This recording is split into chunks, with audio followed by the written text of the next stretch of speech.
Sherubawan performed a rite on Ajanoku. He didn't just perform that rite. The rite would lead him to becoming the king, right? And he decided to go a step further by making Olubori rites so that Ajanoku can be immortal. That means Ajanoku will not die. Two of the kingmakers were present, Ogundele and Odejimi. They were not in support. One, it is not even right for another king to be crowned or to be given this right, right? But then you're also going a step further to do the Olubori rite for Ajanoku. That is so wrong. But then Ajanoku had already bribed Sherubawan. And Ajanoku has gifts in store for Odejimi and Ogundele. Odejimi and Ogundele were surprised that Sherubawan would betray the king because they know that Sherubawan was close to the king. And they were like, why would you betray the king? You know that the king was closer to you and trusted you. So this is the time where you're supposed to stay with the king. And it's like, why will I stay with the vegetable? Akinjobi is more or less like a vegetable. Why would I stay with him? They were surprised. It is also the custom of this village that if the present king is not dead, another king should not be crowned. I said, oh well, that can be handled. And so he proceeded to doing the right. That he was going to go ahead to do the right. And Ajanoko was going to be crowned the king. Okay, so he also reminded them, right? You see, Ajanoko had brought gifts for you. If you're interested, it's in the shrine.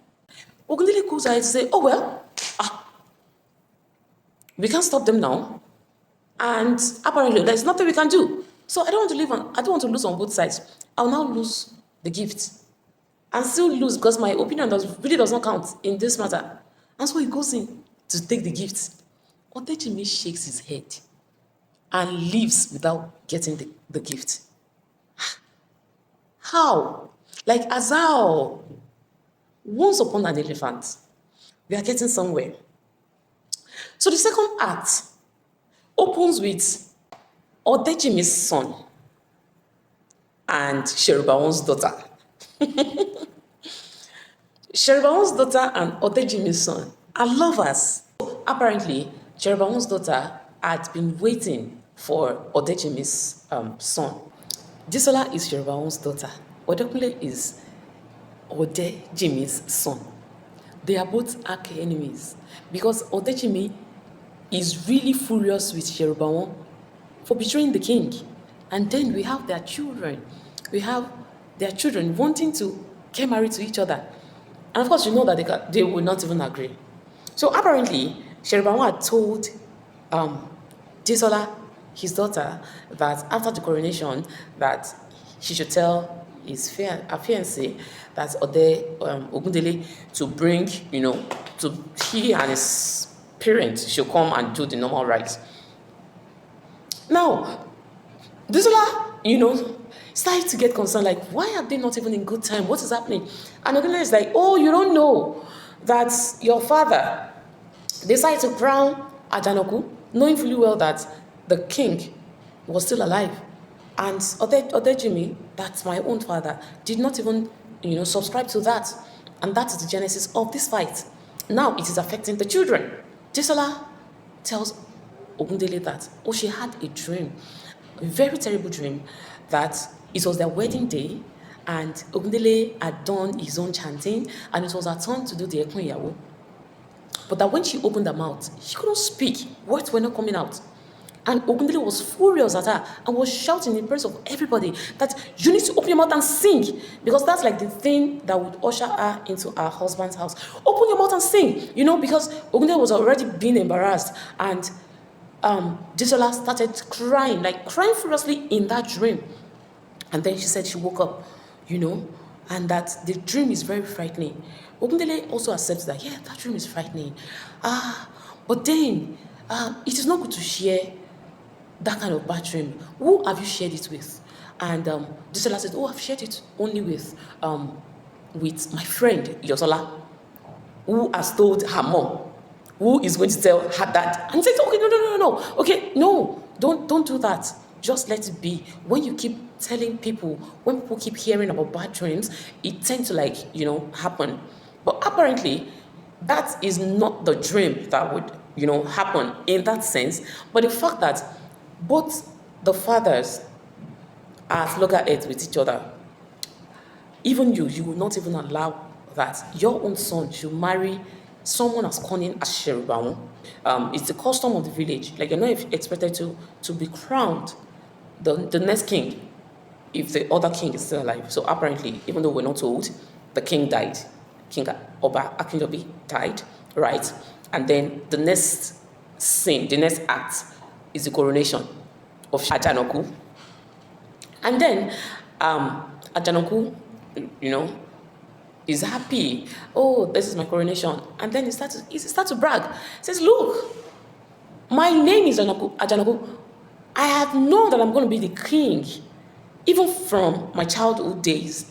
Because I remember that when I was young, even the time that I was crawling, my father would always say that, I handle things like Ajanoku. And that, and then he goes on to say this popular saying that, if you see an elephant, you say that you have seen an elephant, okay? You don't say Ajanoku is, he's not. The Yoruba is that Ajanoku koja amoro fire. You can't just say that an elephant is in the room or an elephant is passing and you will not feel the presence. In fact, from the stamping of his feet, you will feel even before seeing, you will know that there's a mighty or giant animal that is coming. And that he had already known that his father, had already seen that potential in him. Okay? And that even when he was growing up and the way he handles things, the way he fights, okay? And that his father, you will always hear him. And that was how he got about the name Ajanoku. And then he says that, look, my own reign is not going to be like the reign of the predecessors. I'm not going to step in their shoes. This is a new era. He says that whoever is not in support of his reign should zip it. Okay? And then he asks the kingmakers. And they say, we are in support, we are in support. Even Ode Jimmy, that is really not in support, didn't have a choice. And he says, okay, we are in support. Anybody that is not in support, we're going to handle that. And then they move to the inner chamber to start, the celebration properly. And then the Council of Elders, they met before, going into the chambers, for the celebration. I'm like, what Ajanoku has said, this one is not this is a threat. What he has given is a threat. And then he says, there's nothing we can do about it again. We're just going to, we're just going to go ahead, and work under him. Odejimi was very sad, and then he goes home. He couldn't join in the celebration, and then he goes home and he starts to think. Iyale, Odejimi's wife, rushes in and sees that Jimmy is in deep thought, and he asks him, "Okay, what's up? Why not at the celebration?" That one did not even respond. He said, we already know. It is not hidden. Everybody knows that this man is not supposed to be the king. But apparently, he has been crowned the king. If you cannot be them, you join them now. There is this brooding. It's not going to change it. Thinking is not going to change anything. You can't act. You are thinking. So what do you want? And then Iyale gives a quote by Iyaba. And then that got Odejimi, talking. And Odejimi said, of all people to quote from, it is Iyaba that everybody considers as insane that you decide to quote from. Please just take your gele, what you have come to take. Just take your gele and go. Iyale reminds him again. You don't know that and come, thinking will not solve anything. You better dust it off and come and enjoy yourself. Okay? And then, of course, it's now the reign. Coronation is over. Celebration is over. And then there is now there's not an issue. There is an issue for Ajanoku, to settle. It's a land dispute. And He recalled that this land issue had been persisting even during the reign of his father, Akinjobi. And he wonders why. Why do you people keep bringing the same issue, times and times again? And the kingmakers, the council of elders said, okay, well, there was no lasting solution to this land dispute, so that's why. And he started to ask them, okay, who is Zona, who is blah, blah, blah. And then all of a sudden, he asked them, look, what is on that land? What did you plant there? And suddenly, well, there is cocoa, there is palm kernel, there is... Say, you have all of these things on that land. And you did not think that you should bring some of the proceedings to the palace. This is my judgment. Pending until I decide to, from henceforth, that land belongs to the palace. See, the palace is going to be managing it. Everything in that land belongs to the palace. The people were definitely not okay with him. Like, they started begging him, Ajanoku, this is not this thing. This is not what your father would have done. This is not how your father handles it. Hello, that is my father. This is me, Ajanoku. This is how I'm going to handle it. So, scram, leave the palace. Case dismissed. Next case, even the council of elders looked at themselves like, we have entered this one. And all of a sudden, Iyagba burst into the palace. Recall that Iyale quoted Iyagba, that's Ajajimi's wife, quoted Iyagba. That same Iyagba busted into the palace and started singing. Erikarele owa jova, eri.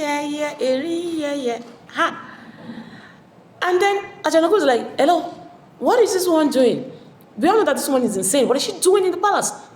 Who allowed her? Where are the guards? And then Iyagba proceeds to tell him that, look, that seat that you're occupying is not your rightful throne. You are not the person that's supposed to be on that seat. And the judgment and everything. See, you're very soon, you're going to reap this that you're sowing. You're going to reap it. Bundle her out of the palace. What is she doing? And then she was bundled out of the palace. But then, a revelation has been made that Ajanoku is not the rightful heir to that throne. And then it keeps the reader wondering, does that mean that it is not Oba Akinjobi that gave birth to Ajanoku? Wow. And so, the next act, we see Iyagba back at the palace. And then Omoyeni, Ajanoku's wife, who is heavily pregnant, rushes in to go and call Ajanoku. Iyagba confronts Ajanoku and calls him Olani Yono. You are a bastard. And you, Omoyeni, you have brought a bastard into the palace. So, are we going to be breeding bastards? And Ajanoku was furious. And she says, and Iyagba faces Omoyeni and says, okay, tell me, who were you supposed to get married to? So apparently, Omoyeni was supposed to get married to, now what is his name? To a particular man that she had been betrothed to. That man had actually walked his life away, serving Omoyeni's father, just so that he could be worthy, to marry Omoyeni. And apparently, Omoyeni's pregnancy belongs to, let me look for the name. Yes, Delani, okay? That Omoyeni is supposed to be the wife of Delani, who had served Omoyeni's father for several months, just so she could get married to Omoyeni. And then Ajanoku also responded, you're mad. I know you're mad. You're insane. Isn't it because of your adultery that you were sent out of the palace? Iyagba responds that, the truth is going to come out very soon. And that we know, everybody's going to know what you did and how you connive in sending me out of the palace. Okay? And of course, Iyagba tells him how that she knows that Akinjobi did not die in natural death. So apparently, he was killed, right? So that Ajanoku can be the next king. Okay? And so, Ajanoku is like, no, I don't need you to call me. Don't call me by that name, Olani Yono, blah, blah, blah. Your name is Olani Yono. And let me tell you for a fact, You are a bastard. Akinjobi is not your father. Your father is Sherubamo. And tell Omoyeni to take that pregnancy back to Delani. Ajanku is like, hey, it's not your fault. It's not your fault. It's the fault of Oba Akinjobi. We should have just killed you instead of banishing you from the palace. Should have killed you. All of this would not have, would not have happened. And whilst all of this, back and forth was going on, Sherubamo comes in. Now, recall that Sherubamo is the original, is the biological father of Ajanoku, Olaniyonu. And then Sherubamo comes in and greets Ajanoku. He had now turns to Sherubamo and says, who is the real father of Ajanoku? Tell him. Who is his real father? And Sherubamo was like, I don't know what you're saying. This woman is mad. You know she's mad. Yeah. Guards, come on, bunch this woman out of the palace. But we know already that Sherubamo wanted to do everything possible to make sure that his son, Ajanoku, becomes the king. So the truth is going to come out, okay? But of course, the villagers don't know yet. But we, the readers, we already know what is supping. Okay. So she tells Sherubamo blankly that, see, I know that Ajanoku is a bastard. He's not Akinjobi's son. And so the guards bundled her out. And he gave strict warning to the guards, never in their life, that's Sherubamo, never in their life to allow Iyagba enter the palace again.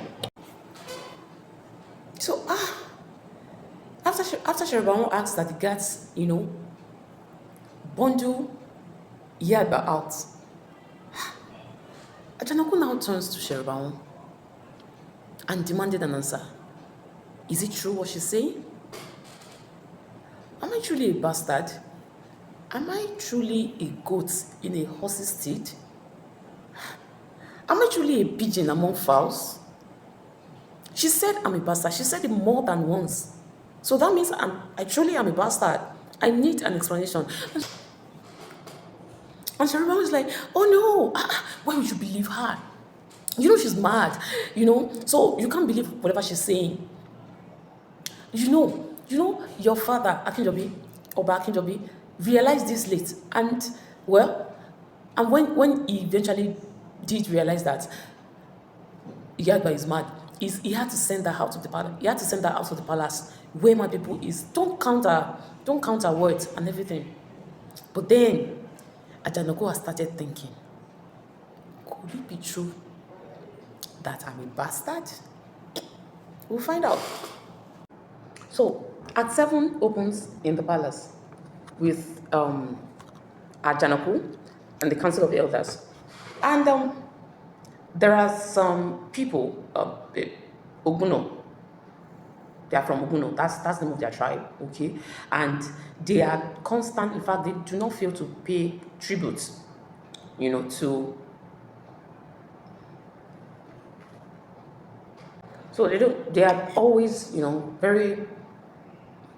They are always very faithful, at paying tribute to the village. And now they need the help of Ajanoku and their warriors, to help them out because their land is being threatened. And Odebami just, goes ahead to say, that we cannot afford to just leave them now. And Ajanoku is like, hello, who is giving that order that we cannot afford to do anything now? Who sent you? Who asked you? And other Jimmy is like, what did the say? Hello, who asked? You sorry, Your Highness? Please come and tender your case by yourself, for yourselves, okay? And so they were called. The representatives from the Uguno were called, and they laid their claim that their land is being threatened, and that they need more security, and then they need Ajanoku to supply them, guards, warriors to help fight their cause. As they are being outnumbered, and they've carted away with their children, their wives, and they just need help. They just need support. I mean, if you're paying tribute to you, you should be able to help us in time of need. And Ajanoku is like, okay, I know that you need our help, but we're not going to give you that help that you need. And they're like, why? Well, I asked you to increase your tribute, but you didn't pay it, did you? And they're like, just before the coronation, you asked that our tribute be increased, which we did. And now, shortly after the coronation, you are asking that we increase the tribute too. If we give everything that we harvest from the farm, if we give it to you, to this village, what do we stand to gain? What will our children eat? What will our wives eat? How are we going to survive? And then Ajanu says, oh, well, that's your loss. You didn't do as I asked you to do. So go and fight your battle yourself. I'm not going to help you. The council of leaders are like, ha. You're not going to, ha. And they started like, no, this is not right. This is not what your father would do when your father was alive. Oh, that's my father. I'm Ajanu. But they were furious. They cried. They begged for mercy. They said they cannot even go back to the village for fear of being killed by their assailants. Now, Odejimi tries to, ask the men what they want. Like, what exactly do you want? And then they say, we want your strong hunters. Let your hunters, let them help us. Let them protect us. But Ajanu did not. Ajanu said, well, next case. But then one of them, Bali, was very furious. And in annoyance, he reacted and said, why are they treating them as though they are not part of their king's men? This is so unfair. Why are they being unfair to them? We are not just neighbors. We are not just neighboring village. Our relationship, whilst your father was still alive, was very, very cordial. We are supposed to stand for each other. We're supposed to help each other. What is going on? Why have you refused to extort us instead of help us in times of need? Your father wasn't like this. He didn't make paying of tribute a condition before he helps us. Whenever we come to him for help, he helps us. Regardless of whether we pay the tribute or not, you have doubled the tribute, and then you're still saying that we need to add to the tribute before you can help us. That is so unfair. He was furious. So Billy got angry and I was like, why will you be treating us as lepers? What kind of a man are you? Because your father would never treat us this way. Why are you treating us this way? Hey, Sheribawon, who was also at the palace, just sprang up like, who are you to refer to our king like that? Who are you to address our king like that? And all hell broke loose. Ajanu asked him, how well do you know my father? And said, well, that he knew him, blah, blah, blah. I said, oh, let me tell you about my father. Oh, well, he was very sick. He said so many demeaning things about his father. How that his father became a vegetable, he was bedridden, he couldn't, do anything for himself, blah, blah, blah. He started decaying, and the chiefs and everybody were saying, well, how can't you say that about your father? And he said, do you know what? Before my father died, he was very lonely. I am not my father. And he asked that the guards arrest him, bundle him out of the palace, strip him of his clothes, and lay him in the scorching sun until his remains is only bones. And so when the guards were approaching the man, he dared them, come and remove my trouser, let me see. Just come near me, let me see. And then the guards could not, go near him because they were scared. And then Ajanu himself got down and started approaching him. And he also was retreating. And he was, cautioning Ajanu not to come closer. And Ajanu tells him that, oh, you cannot do anything. You can't kill me. I am the king. And Billy decided that death is honorable than having to be humiliated by Ajanu, and he stabbed himself and died. As soon as Billy stabbed himself, Ajanu turned. It's a taboo for a king to see a dead body, right? So Ajanu turned immediately and was led, into his palace. And of course, the man had died. And so there is now a back and forth between Ogundele and Odejimi. And Ogundele is like, oh, that serves him right.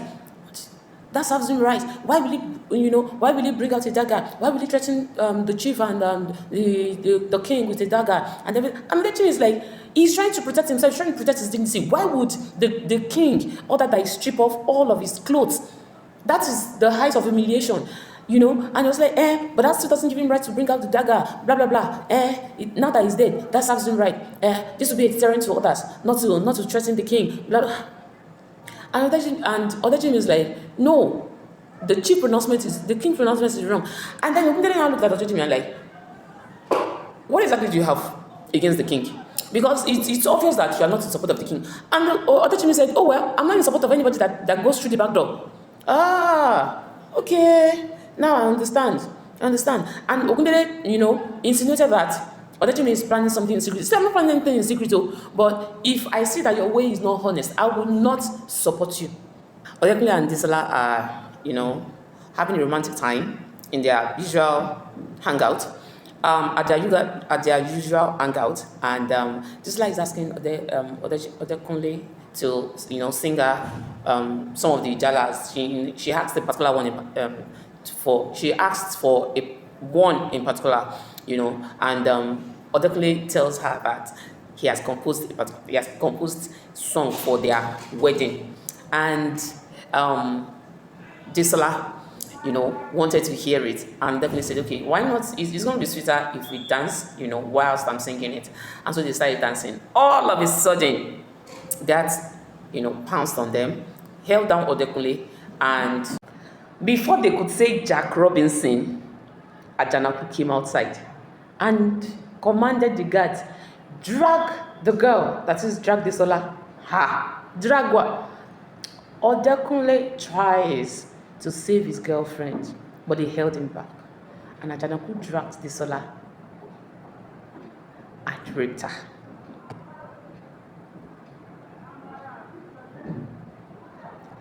Ajanu dragged Disola and forced himself on her. So in the next scene, I want to read it out because this place is not funny, but it's hilarious. So I just want to read it out, just this page, right? So now Odekunle is, at his house with his friends, and he's crying profusely. And then he recounted what happened to his friend, and then his friend, Yele, they did that to Bisola in your presence. What did you do? Odekunle, what could I have done?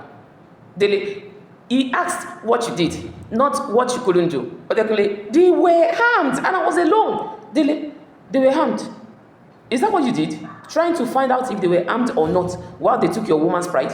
Odekunle crying. Nothing. I couldn't do anything. Larry, that was cowardice, my friend. Sheer cowardice. Yele, didn't you hear him? He said they were many and harmed. Dele, stop saying rubbish, Yele. They seized this woman in his presence. Larry, you did nothing. Dele, they spread her flat on the ground in the bush. Larry, you did nothing. Dele, then they forcefully and vigorously took her pride.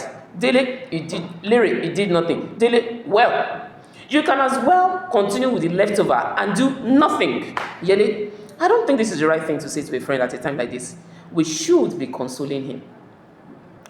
So invariably, our almighty Ajanu had. So it's the case of, why did you fight back? At least you should have been on record that you fought. This one, that one. You're a coward. You're a this. You're a that. How will you now get married to someone now that his pride has been taken away? Blah, blah.